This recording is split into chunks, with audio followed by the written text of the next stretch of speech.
The hot doctor was in. She was sadistically sexy in this place of fat bellies and bad fashion. The Doctrix was small, with a tight body she encased in close-fitting colored jeans.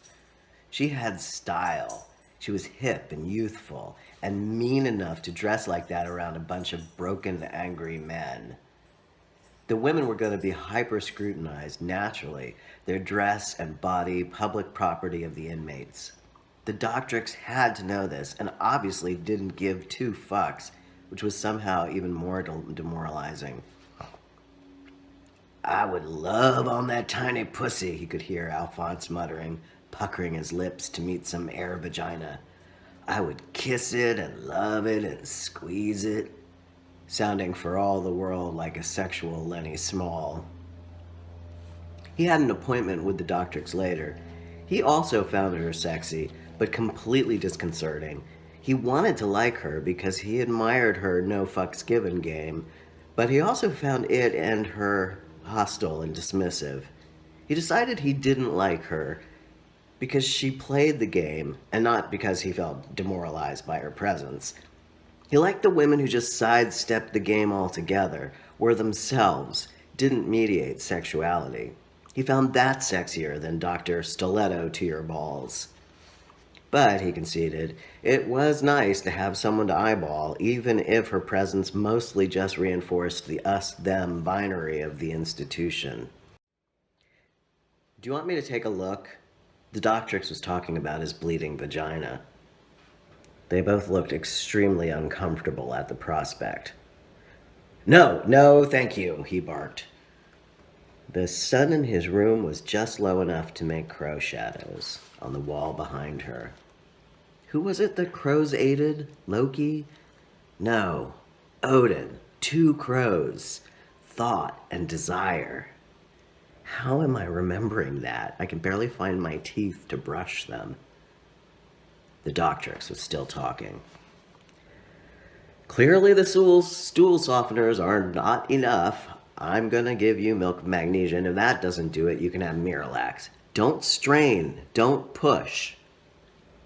Having her in his room, in his bowels, and his vagina was humiliating.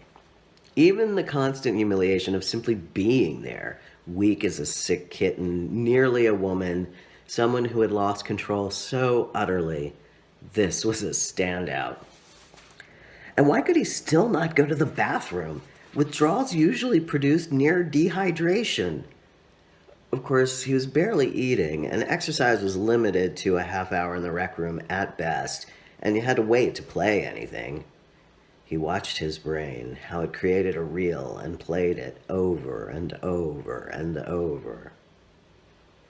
Wayne leaned in after the Doctrix left.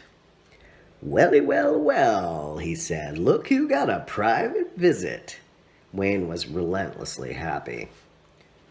"Come on, man, it's time for class." Wayne was going to the Recovery 101 class. He'd never been to an NA or AA meeting, never really tried to get help before Butner. This was extremely rare for someone of Wayne's condition. Wayne had been in the junkie game for a long time. He must have been nearly 40. Wayne's personality and parasitic relationship had kept him buoyant. It must have gotten pretty bad pretty fast for Wayne to have finally made it here, he thought.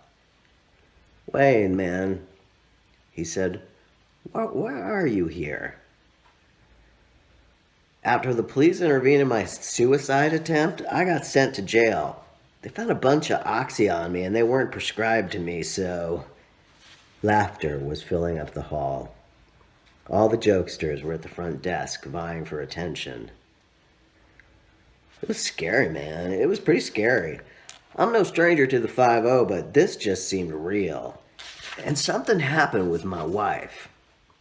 Wayne used wife and girlfriend interchangeably. He could never quite understand the nuances of wife-girlfriend here. Lots of men seem to conflate these terms.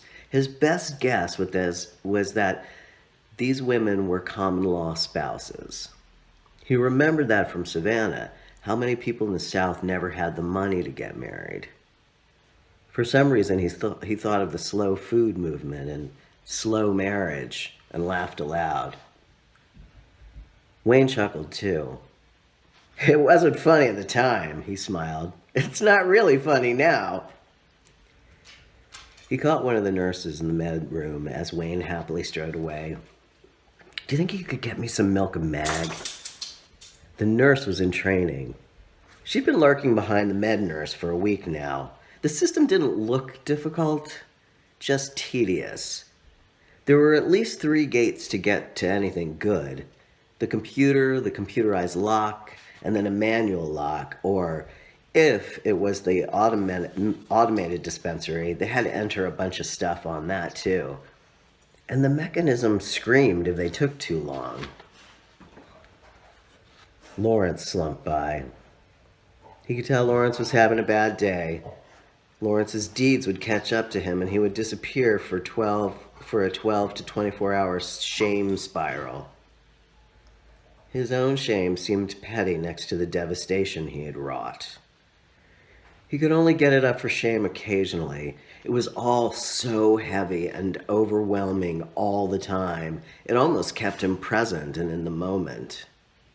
At this moment, he was in the future, where he could go to the bathroom successfully.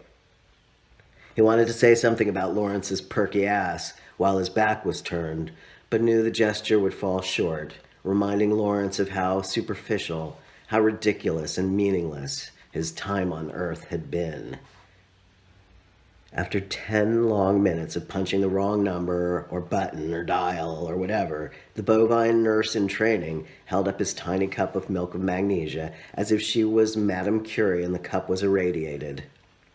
He wanted to give her a prize, but instead he said, "Well done!" She grinned.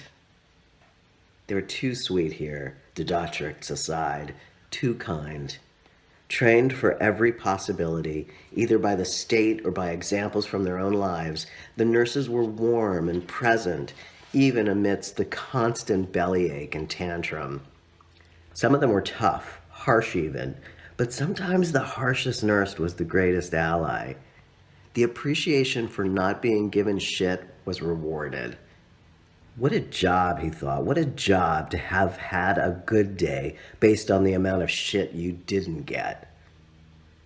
The best thing he could say about an institution, and he'd been in too many to count, was that he felt safe from drug nostalgia.